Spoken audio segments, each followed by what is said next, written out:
Bonjour à tous, on est le 29 octobre 2020, c'est mon anniversaire et surtout on a appris hier qu'on allait être reconfiné pour un minimum de 4 semaines. Donc c'est une période qui va être à nouveau très angoissante, pleine d'anxiété, de stress pour beaucoup d'entre nous. Donc aujourd'hui on va parler d'achat émotionnel. Puisqu'on passe beaucoup plus de temps à la maison qu'à l'habitude, on passe également beaucoup de temps sur internet et beaucoup de temps à faire du shopping. Entre le stress, l'ennui et l'anxiété, c'est la recette détonnante pour réussir à dépenser beaucoup d'argent sans même s'en rendre compte et à faire des achats entièrement émotionnels. Alors qu'est-ce que c'est qu'un achat émotionnel ? C'est un achat qui résulte d'une émotion et non pas d'un besoin ou d'une logique. C'est pas un achat où vous allez vous dire j'ai besoin d'une nouvelle paire de bottes donc je vais en acheter. C'est plutôt se dire je me sens pas bien ou je m'ennuie ou je suis stressée ou j'ai une émotion négative que j'arrive pas à évacuer. Donc je vais l'évacuer en achetant, soit en achetant un objet qui me plaît, soit simplement pour le fait de dépenser. Bien évidemment, il y a beaucoup d'achats qui ne sont pas forcément logiques, qui ne sont pas forcément graves, on est bien d'accord. Acheter, vous faire un petit cadeau parce que vous avez réussi à un objectif particulier, vous achetez une nouvelle tenue pour une nouvelle cérémonie, il n'y a aucun problème avec ça. Pour certains, ça peut vite devenir un problème. Alors quels sont les signes d'un achat émotionnel ? Premièrement, les achats faits à crédit. Les achats qu'on ne pourrait pas se payer en temps normal et qu'on doit payer en plusieurs fois. Les achats qui tardent à être ouverts une fois reçus ou dont l'étiquette est encore sur le produit. Ou encore, le pire, les achats cachés à son partenaire de vie. Si vous faites des achats en douce que vous devez cacher parce que vous savez que vous n'auriez pas dû les faire, vous vous doutez bien qu'il y a un petit problème et que c'est un achat qui n'est vraiment pas raisonnable et qui est uniquement dicté par vos émotions et votre cœur et non pas par votre logique et votre raison. On sait que les achats à crédit, c'est vraiment des achats qui sont impliquants et qu'il faut vraiment les utiliser uniquement pour les achats qui sont très réfléchis et pas des achats un peu impulsifs sur un coup de tête.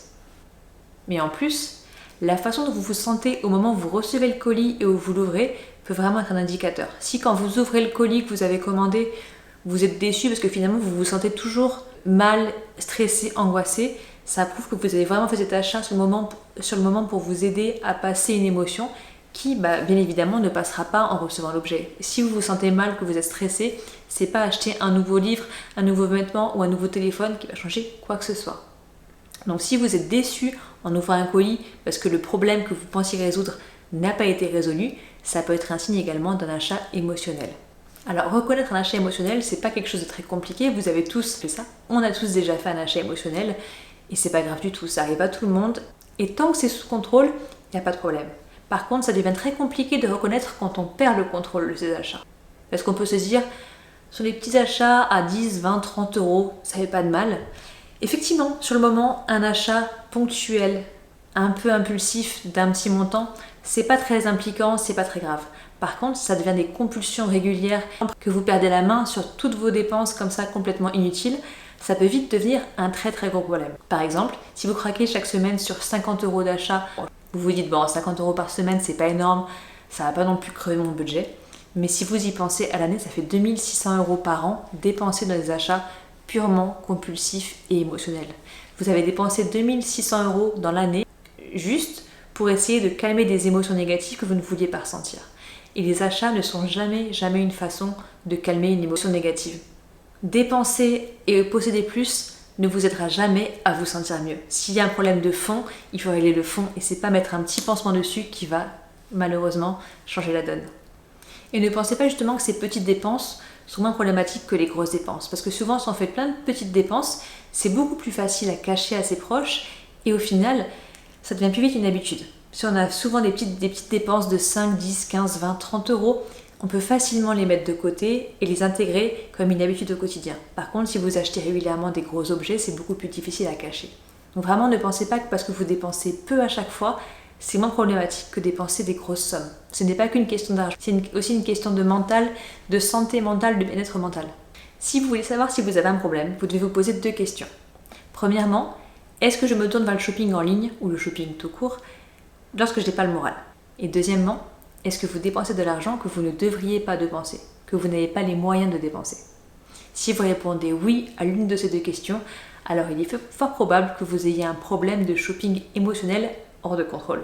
Alors sur le moment, souvent les achats créent des émotions positives parce qu'on se sent heureux d'avoir un nouvel objet, c'est un peu la nouveauté, la découverte, l'excitation, etc.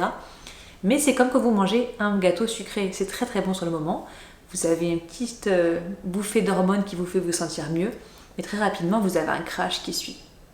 Et le crash qui peut suivre malheureusement sont les difficultés financières.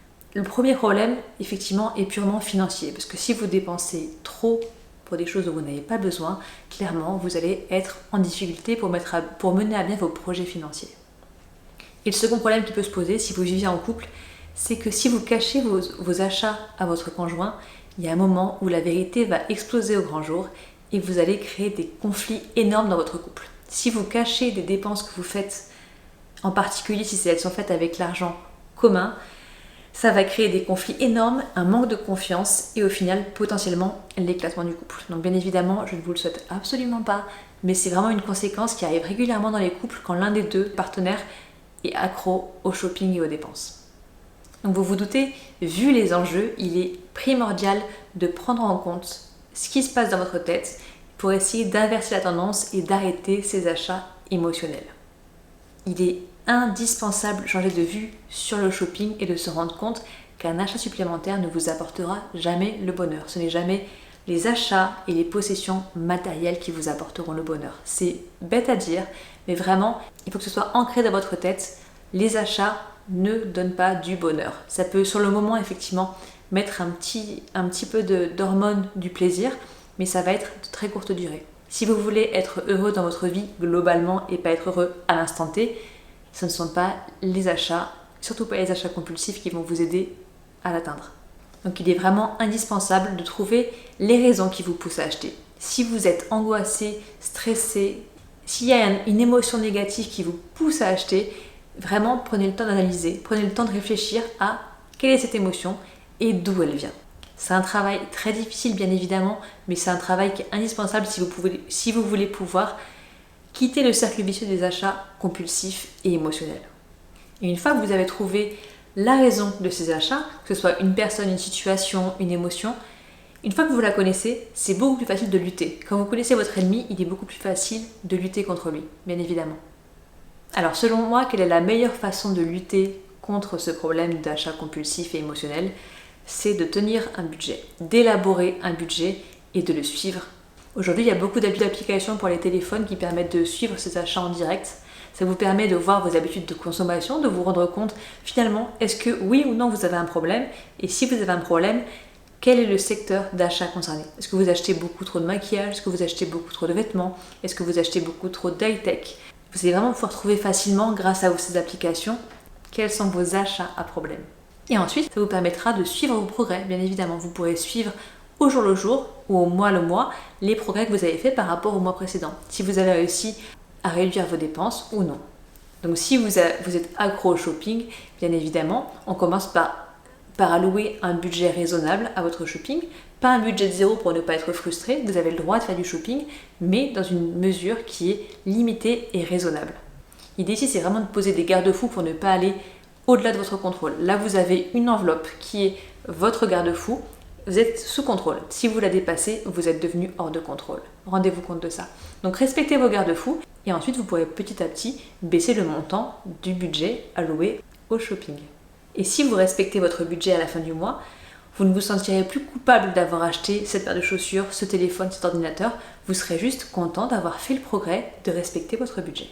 Donc pour résumer simplement la vidéo en 3 points. Premièrement, les achats émotionnels peuvent être très coûteux et impacter très négativement vos relations. Deuxièmement, comprendre les déclencheurs de ces situations, de ces achats est indispensable. Et troisièmement, mettez en place un plan d'action et créez un budget pour réussir à réduire vos achats compulsifs et émotionnels. Voilà, j'espère que cette vidéo vous aura aidé. Je vous souhaite beaucoup de courage pour les semaines à venir. J'espère qu'on va tous réussir ensemble à en sortir plus fort. En attendant, n'hésitez pas à liker ma vidéo, à la partager, à la commenter et surtout à vous abonner. À très bientôt, au revoir.